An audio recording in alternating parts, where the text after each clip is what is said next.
तो guys welcome to Pakistani fair reaction. तो कैसे हैं आप सब? उम्मीद है आप सब खैरियत से होंगे, ठीक होंगे और आबाद होंगे। हमारी दुआ यही है आप खुश रहें, आबाद रहें। मेरा नाम है अफान। तो यार पाकिस्तान जो है ना वो इंडिया से आगे था, स्पेस रेस और साइंस में आगे था। तो इंडिया कैसे बढ़ा? और इंडिया तो अभी सारी दुनिया से आगे बढ़ चुका है। सारी दुनिया वो जो है ना सपने देख रही है और इंडिया ने वो कर दिखाया हकीकत में। तो कैसे बढ़ा देखते हैं सारी हिस्ट्री। और यार लेवल इंडिया का सलूट है कि यार ऐसे जो है ना बढ़ रहा है। तो बिना किसी तरीके की काउंटडाउन करते हैं 3, 2, 1 एंड स्टार्ट।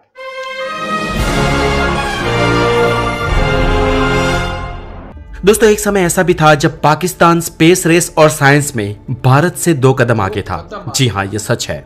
तो फिर दोस्तों भारत पाकिस्तान से आखिरकार इतना ज्यादा आगे कैसे निकल गया?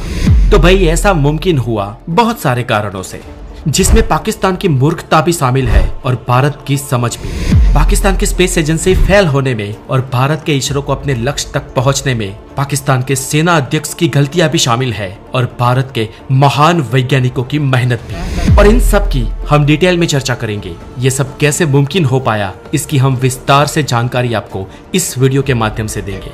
तो मैं हूँ हितेश गिरी गोसाई, आप है हेल्दी और साइंटिफिक ज्ञान से भरे एक चैनल द नॉलेज पर। और अभी तक आपने द नॉलेज को सब्सक्राइब नहीं किया है तो इसे सब्सक्राइब कर दे, बेल आइकन बजा दे, ताकि हमारे आने वाले सभी वीडियोस आपको मिलते रहे। भारत और पाकिस्तान की स्पेस वॉर की वो कहानी जो इतिहास के कम ही पत्तों पर लिखी गई है, जिसके बारे में जानने से पहले आपको हम ये बता देते हैं कि दुनिया में स्पेस वॉर की शुरुआत कैसे हुई। तो दोस्तों साल 1957 में रशिया एक चमत्कार कर देता है। रशिया यानी कि उस वक्त का यूएसएसआर, और ये यूएसएसआर अपना एक सैटेलाइट यानी कि आर्टिफिशियल मून अंतरिक्ष में भेज देता है। और इतना करते ही ये क्या, रशिया का पूरी दुनिया में डंका बज गया कि भाई आपने तो यहाँ वहां नहीं लेकिन सीधी अंतरिक्ष में ही गुलेल मार दी। सैटेलाइट का नाम था स्पुतनिक और स्पुतनिक को पूरी दुनिया सलाम ठोकने लगी।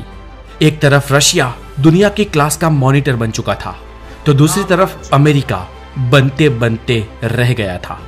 अब दोस्त अगर फेल हो जाए तो दुख होता है, और दोस्त अगर पास हो जाए तो पेट में दर्द होने लगता है। लेकिन दुश्मन अगर अव्वल आ जाए ना, तो दोस्तों क्या क्या हो सकता है ये तो मैं आपको क्या बताऊं, ये तो आपको उस वक्त का कोई अमेरिकन ही बता सकता है। अब यूएसएसआर की इस सफलता के बाद अमेरिका सदमे में था, और इस सदमे से बाहर निकलने के लिए अमेरिका ने अपने स्पेस मिशंस लॉन्च कर दिए और शुरुआत हुई साल 1958 में नासा की। इसके बाद रशिया को दिखा देने के लिए और पूरी दुनिया में स्पेस का जमादार बनने के लिए अमेरिका ने मून पर एस्ट्रोनॉट्स को ही भेज दिया। अब दोस्तों फिर से हम हमारे विषय पर आते हैं और बात करते हैं भारत और पाकिस्तान की स्पेस वॉर की, इसरो और सुपार्को की टक्कर की। पाकिस्तान की स्पेस एजेंसी सुपार्को की बात करें तो उसने भारत से पहले स्पेस में अपना रॉकेट लॉन्च किया था, और वो भारत से करीब 8 साल पहले एस्टेब्लिश हुई थी। अब आप सोचोगे कि आखिर पाकिस्तान जैसा देश ऐसा कैसे कर सकता है? तो ऑफ कोर्स ये पाकिस्तान ने नहीं किया था, ये किया था दुनिया के जमादार ने। पाकिस्तान ये सब कुछ कर ही पाया था अमेरिका की मदद से। रशिया के बाद अमेरिका स्पेस में अपना दबदबा बनाना चाहता था, और रशिया की सफलता के बाद अमेरिकन प्रेसिडेंट ने तो ये भी ढिंडोरा पीट दिया था कि हम मून पे इंसानों को ही भेज देंगे। और ये बहुत ही बड़ी कमिटमेंट थी, इसलिए अमेरिका को बहुत सारे देश अपने अलायंस के रूप में चाहिए थे। उस वक्त अमेरिका को एशिया में एक पार्टनर की जरूरत थी। अब स्वाभाविक है कि भारत पहले से रशिया का मित्र था, यानी कि यूएसएसआर का मित्र था, इसलिए उनको अपने पार्टनर के रूप में पाकिस्तान को चुनना पड़ा। और पाकिस्तान ने इस अपॉर्चुनिटी को लपक कर झपट लिया, और 1961 में पाकिस्तानियों ने अपनी स्पेस एजेंसी यानी कि सुपार्को को एस्टेब्लिश कर दिया। और दोस्तों ऐसे अमेरिका की मदद से पाकिस्तान ने अपना स्पेस प्रोग्राम साल 1961 में लॉन्च कर दिया, और इस पूरे मिशन को लीड किया था एक पाकिस्तानी जीनियस अब्दुल सलाम ने। आपको बता दें कि ये अब्दुल सलाम पाकिस्तानी स्पेस एजेंसी सुपार्को के फाउंडर भी थे। अब दोस्तों आप बताएं कि हमारे पास कौन थे? अब्दुल कलाम थे, और इनके पास कौन था? अब्दुल सलाम। अब अब्दुल कलाम साहब का तो हमारे देश में क्या रुतबा था, क्या शख्सियत थी, ये तो हम सब जानते हैं, हम क्या पूरी दुनिया जानती है। लेकिन अब्दुल सलाम का इन पाकिस्तानियों ने क्या किया, ये एक इंटरेस्टिंग स्टोरी है। इस वीडियो में आगे आप वो भी जानोगे कि अपनी ही स्पेस एजेंसी के फाउंडर के साथ पाकिस्तान ने क्या किया। अब इसे आगे बात करें तो अपने स्पेस प्रोग्राम लॉन्च करने के बाद पाकिस्तान ने अगले ही साल एक साउंडिंग रॉकेट भी स्पेस में भेजा। अब दोस्तों इस वक्त तक भारत में कोई भी स्पेस प्रोग्राम लॉन्च नहीं हुआ था और जो टेक्नोलॉजी उस वक्त पाकिस्तान को अपनी झोली में खैरात में मिली थी, उस स्पेस टेक्नोलॉजी का वो भारत के खिलाफ भी यूज कर सकता है। इस बात को भारत के एक महान वैज्ञानिक विक्रम साराभाई बखूबी जानते थे और विक्रम साराभाई के विजन और उनकी मेहनत ने ही भारत को इसरो दिया। तो चलिए पहले फटाफट शॉर्ट में ये जान लेते हैं कि विक्रम साराभाई आखिर कौन थे। दोस्तों विक्रम साराभाई कोई आम इंसान नहीं थे। वो 12 अगस्त साल 1919 में भारत के गुजरात प्रदेश में, हालांकि उस वक्त उसे गुजरात नहीं लेकिन बॉम्बे स्टेट कहा जाता था, उस विस्तार के अहमदाबाद शहर में विक्रम साराभाई का जन्म होता है। पूरा नाम था विक्रम अंबालाल साराभाई, जो खुद एक कैम्ब्रिज ग्रेजुएट थे।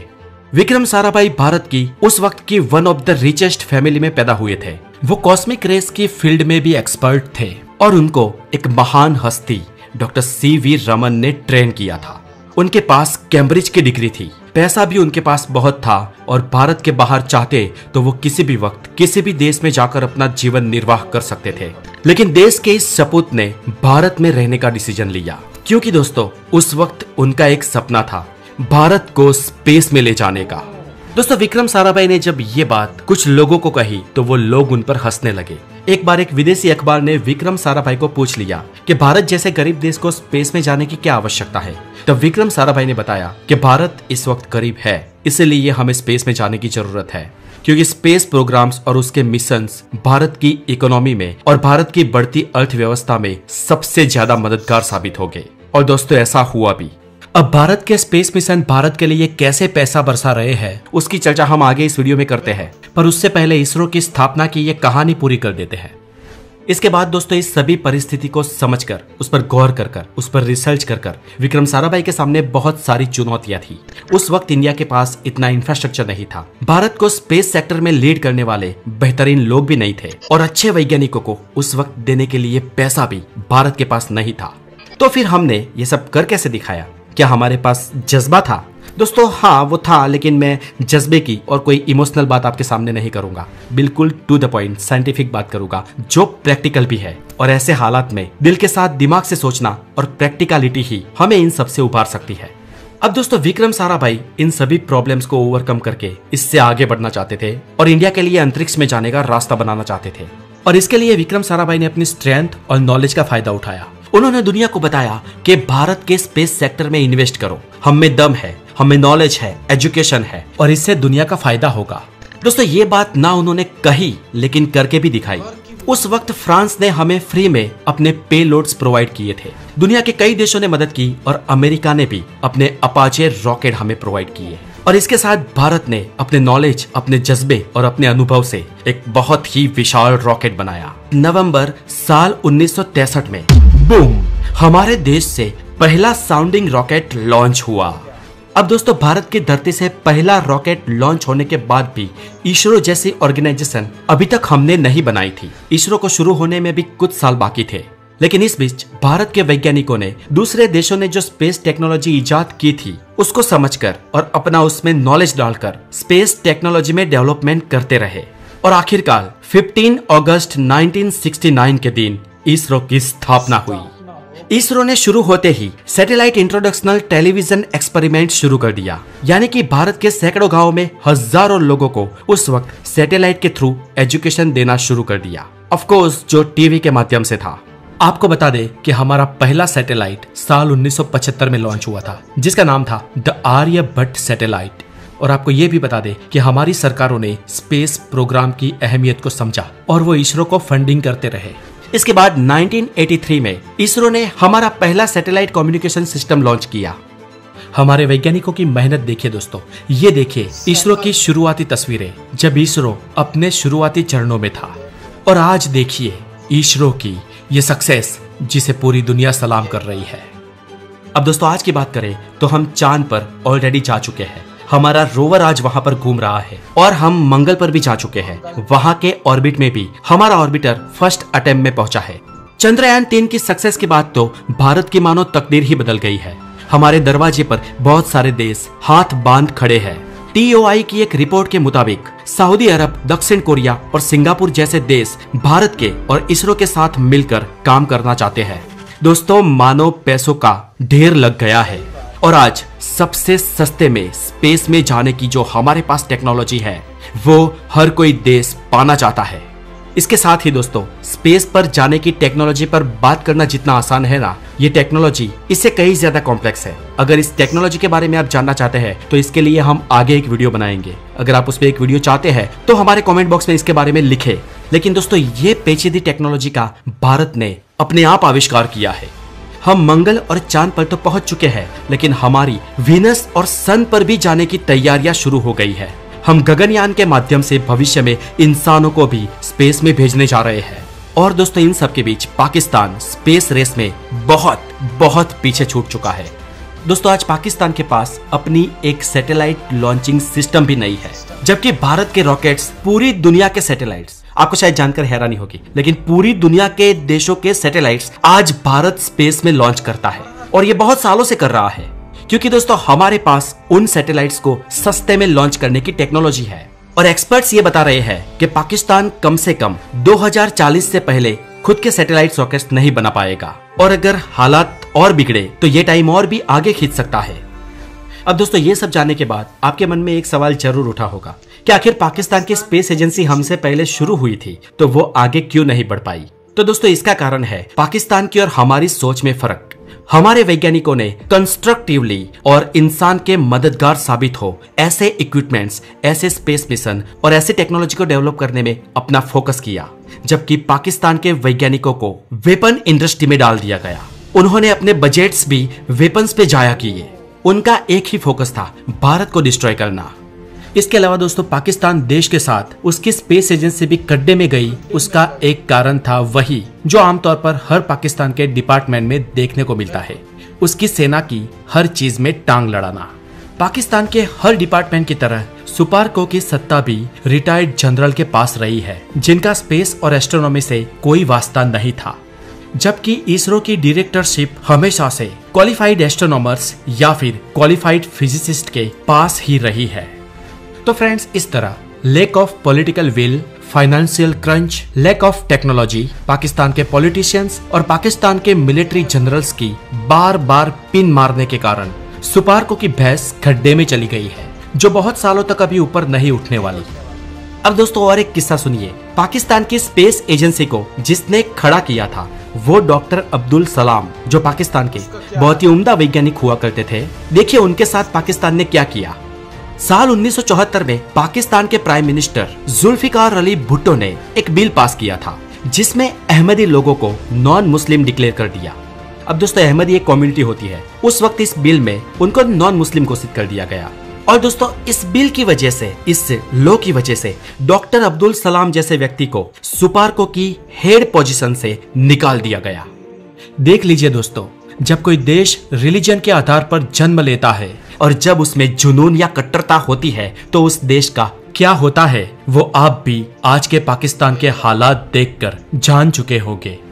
दोस्तों, इतना समझने के बाद अब आप भी समझ जाइए कि हमारे देश के असली हीरो साइंटिस्ट ही होते हैं। ये आम लोग होते हैं, आप और हमारे जैसे, जो EMI पर अपना घर खरीदते हैं, जो सैटरडे संडे या वीक ऑफ के दिन पार्क में जाते हैं, अपने परिवार के साथ घूमते हैं। लेकिन फ्रेंड्स, यही लोग देश का भविष्य तय करते हैं। और दोस्तों, ऐसे लोगों को, हमारे वैज्ञानिक दर्जे के लोगों को किसी फिल्म अभिनेता या फिल्म अभिनेत्री से ज्यादा रिस्पेक्ट देने की जरूरत है। उन्हें असली हीरो मानने की जरूरत है, जो आज धीरे धीरे देश में हो भी रहा है। और हमारी सरकार को अच्छी से अच्छी सैलरी वैज्ञानिकों को देने की जरूरत है, और देश के जवानों को भी, क्योंकि दोस्तों, साइंस और टेक्नोलॉजी किसी भी देश का भविष्य, किसी भी देश की इकोनॉमी तय करती है। और इस बात को आप फ्रांस, रसिया या अमेरिका को देखकर समझ सकते हैं। तो फ्रेंड्स, आज के इस वीडियो में इतना ही। अगर यार देख लो, बिल्कुल भाई ने सही बोला है कि यार इंडिया जो है ना, जैसे जैसे इंडिया तरक्की कर रहे हैं, जैसे जैसे उनके में जोश है, जज्बा है, जैसे जैसे वो खुद मेहनत कर रहे हैं, तो उसमें हम जो है ना तनख्वाहें भी बढ़ानी चाहिए, उनके लिए सारा कुछ करना चाहिए। वो जो है ना छुट्टी पे भी जो है चंद्रयान 3 था ना, वो एक एक सेकंड जो है ना वो सोए नहीं है। एक एक सेकंड इनके लिए बहुत मुश्किलात थे। एक एक सेकंड जो आखिरी कुछ पल थे, आखिरी कुछ दिन थे, वो तो इन लोगों ने कभी सोचे भी नहीं थे। इतने सख्त दिन इन पे गुजरे हैं, एवं नहीं पहुंच गया चंद्रयान 3। सारी दुनिया जो है ना वो इंडिया को जान रही है, सारी दुनिया की। और ये कहानी बहुत प्यारी है बहुत अच्छा लगा यार। पाकिस्तान जो है ना वो इंडिया से आगे था, और इंडिया देखो अपने जोश और जज्बे से हंस रहे थे लोग इंडिया पे लोग हंस रहे थे कि यार ये देखो इंडिया जो है ना कहाँ से ये पहुँचेगा। और जैसे उसने बात की थी वैसे हंस रहे थे। साइकिल पे इन लोगों ने जो है ना वो बनाई थी, और पाकिस्तान के पास उस टाइम सहूलियात थी, फिर भी जो है ना वो इस तरह मेहनत की बंदे को जो है ना वो ख़राब कर देते। जैसे इनको निकाला गया पाकिस्तान से, यानी खारिज किया गया, और क्या रह जाता है, इतनी बंदा मेहनत करे अपने देश के लिए और इनको खारिज किया जाता है। इंडिया में देखो अब कहाँ से कहाँ पहुँच गई है, बड़े बड़े देश जो है ना वो कह रहे हैं, और इतनी कम बजट में एक मूवी जो है वो भी बनती है, उससे भी कम बजट में इन लोगों ने जो है ना चंद्रयान को 3 को पहुंचा दिया। तो इससे बड़ी सक्सेसफुल क्या होती है। और इंडिया जैसे जैसे तरक्की कर रहा है, हमारी भी दुआ यही है कि ऐसे ही बढ़ता रहे। आपका क्या कहना है कमेंट सेक्शन में ज़रूर बताएं।